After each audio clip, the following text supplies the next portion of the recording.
Asim had never known a spell of hearkening to last this long.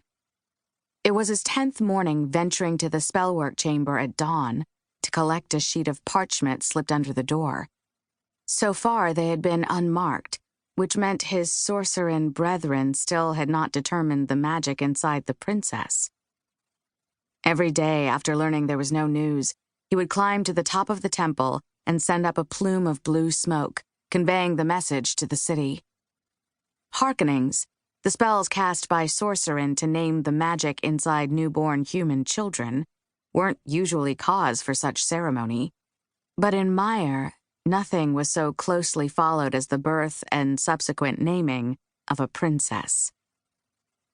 Asim walked the dim halls of the temple. Robed sorcerin nodded grimly as he passed. They knew his task. He wondered if inside they were half holding their breath, as he was. Today he would likely find the parchment slashed with black ink for death. A hearkening spell that lasted longer than 5 days was dangerous, but once the spell had begun, it could not be broken. After 10 days, the chances of survival were exceedingly slim. He rounded the last corner and stopped cold. The bronze doors of the spellwork chamber were thrown open, and 5 sorcerins stood in the hallway.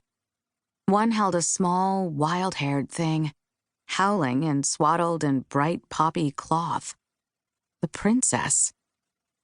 They murmured the name of her magic in reverent voices, barely noticing his presence. He was, after all, just an apprentice. Asim spun on his heel and headed to the aviary. He should have gone straight to the temple's roof and lit the signal fire, but there was another task he must see to first. Head bowed, Asim moved through the halls quickly, lest anyone notice the delay. He crested the temple's central staircase, but stopped before he reached the top.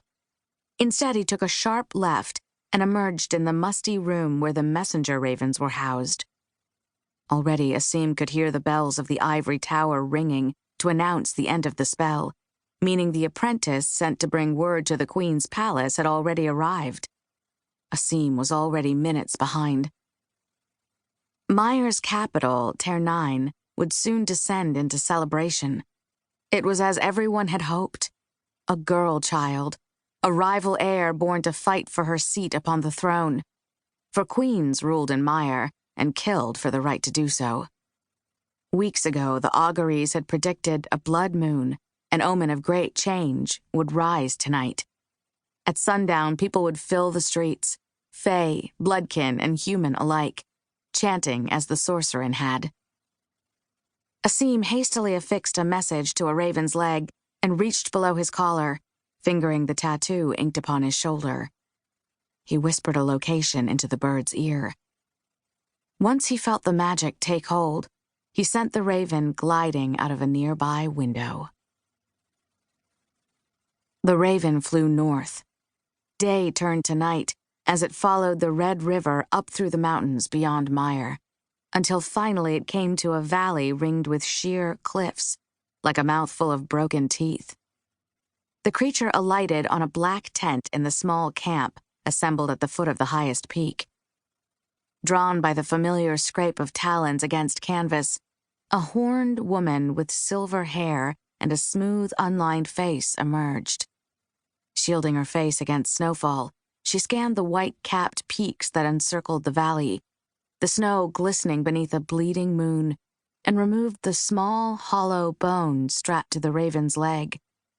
It was about the size of a finger joint and sealed with blue wax. She tucked the message into the folds of her cotton skirt and returned to her tent. The woman lit a candle and carried it to her bedroll before easing the strip of parchment from its tight roll. There were just 3 words: marrow and blood. She read the message 3 times, the words sinking into her skin like frost, and then held the paper to the flame. As it crumbled to ash, she began to plan the fall of a queendom.